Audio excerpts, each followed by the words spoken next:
அன்பான மாணவர்களே, இன்று விஸ்வேஸ்வர் ஐயா பற்றி நாம் பார்க்க இருக்கிறோம். விஸ்வேஸ்வர் ஐயா என்பவர் யார்? அவர் எவ்வாறு புகழடைந்தார்? அவருடைய பணி என்ன என்பவற்றை பற்றி நாம் இங்கே தெரிந்து கொள்வோம். இன்று தண்ணீர் பஞ்சம் எங்கும் தலை விரித்து ஆடுகிறது. அபரிமிதமான நதி நீரை எவ்வாறு சேமித்து வைத்து பயன்படுத்துவது என்பதை 100 வருடங்களுக்கு முன்பே வழிகாட்டியவர்தான் இந்த விஸ்வேஸ்வர் ஐயா. அன்றைய மைசூர் மாநிலத்தில் கோலார் மாவட்டம் முத்தனஹள்ளி என்னும் சிற்றூரில் செப்டம்பர் மாதம் 15ஆம் தேதி 1861 வருடத்தில் பிறந்தார். சென்னை பல்கலைக்கழகத்தில் BA பட்டம் பெற்ற அவர் புனே அறிவியல் கல்லூரியில் பொறியியல் பிரிவில் சேர்ந்து முதல் மாணவராக பட்டம் பெற்றார். மும்பை பொதுப்பணித்துறையில் உதவி பொறியாளராக 1884 பதவியேற்றார். வெள்ள நீரை வெளியேற்றும் தானியங்கு அமைப்பை வடிவமைத்தார். இது முதலில் கடக்கு வாசலாலில் அறிமுகப்படுத்தப்பட்டது. பின்னர் டிக்ரா அணை மற்றும் கிருஷ்ணராஜசாகர் அணையிலும் மேற்கொள்ளப்பட்டது. அணையை பாதிக்காத அளவிற்கு வெள்ள நீரை முழுமையாக சேமித்து வைப்பதே இந்த அமைப்பின் நோக்கமாக இருந்தது. தார்வார், பிஜாப்பூர், கோல்ஹாப்பூர் ஆகிய ஊர்களில் குடிநீர் திட்டங்களை சீரமைத்தார். புனே அறிவியல் கல்லூரி பொறியியல் கல்லூரியாக மாற துணை நின்றார். பின்னர் மும்பை மாநில பணியிலிருந்து 1909 விருப்ப ஓய்வு பெற்றார். அவரது பணி அவருக்கு அகில இந்திய புகழ் தேடித்தந்தது. ஐதராபாத் நகரத்திற்கு மூசி ஆற்று வெள்ளத்தால் ஏற்படும் ஆபத்தை தவிர்க்க தக்க ஆலோசனை கூறுமாறு நிஜாமால் அழைக்கப்பட்டார். சிறப்பு பொறியாளராக பணியாற்றி வெள்ளக்கட்டுப்பாட்டிற்கு மட்டுமன்றி வடிகால் வசதிக்கும் தக்க திட்டத்தை வடிவமைத்து கொடுத்தார்.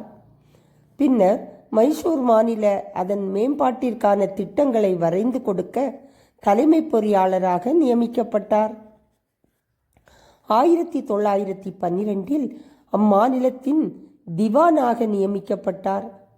அப்போது அவர் ஆற்றிய பொறியியல் மற்றும் நிர்வாக சாதனைகளைக் கண்டு இந்திய நாடே வியந்தது. எத்தனையோ பாராட்டுகளையும் பட்டங்களையும் பெற்றார். மும்பை பல்கலைக்கழக குழுவில் அவர் பரிந்துரையின் பலனாக வேதியியல் தொழில்நுட்ப கழகம் உருவெடுத்தது.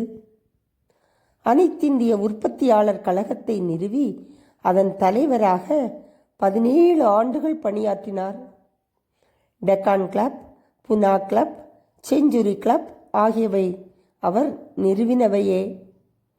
28 ஆண்டுகள் இரும்பு எஃகு உற்பத்தி நிறுவன இயக்குநராகவும் பெங்களூரில் உள்ள இந்திய அறிவியல் கழக தலைவராக 9 ஆண்டுகளும் பணியாற்றியுள்ளார்.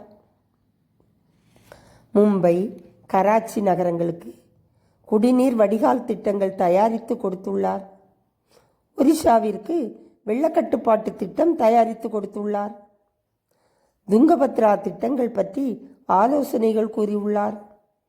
பீகார் மாநிலத்தில் இருப்பு பாதை சாலைகளான பாலம் அமைக்க இடம் தேர்ந்தெடுத்து வடிவமைத்துள்ளார். பல்வேறு பல்கலைக்கழகங்கள் அவருக்கு டாக்டர் பட்டம் வழங்கியுள்ளன. பல உயர்நிலை கழகங்கள் அவரை உறுப்பினராக்கி பெருமை சேர்த்து கொண்டுள்ளன. இவ்வளவு புகழுக்குரிய அவர் பொது மற்றும் சொந்த வாழ்க்கையிலே அப்பழுக்கற்ற நேர்மையையும் கண்ணியத்தையும் கடைபிடித்தார். ஓய்வு மாளிகையில் தங்கியிருக்கும் போது அரசு பணி முடிந்து தனக்காக படிக்கவும் எழுதவும் நேரிடும் போது சொந்த செலவில் விளக்கை ஏற்றி வைத்து சொந்த பேனாவையும் மையையும் பயன்படுத்துவார். மேலும் காந்திஜி நமது நாட்டிற்கு கிராமிய மற்றும் குடிசை தொழில்கள் மட்டுமே ஏற்றவை என்று குறிப்பிட்ட போது தனது கருத்துக்களை தயங்காது இவ்வாறு தெரிவித்தார் விஸ்வேஸ்வர் ஐயா. கனரக தொழில்களை நான் ஆதரிப்பதன் காரணம் நமது நாட்டிலிருந்து பெரும் பணம் வெளியேறுவதை அவை தவிர்க்கும். கிராமிய மற்றும் குடிசை தொழில்களுக்கு தேவையான பொருட்களையும் சாதனங்களையும் அவை உருவாக்குகின்றன.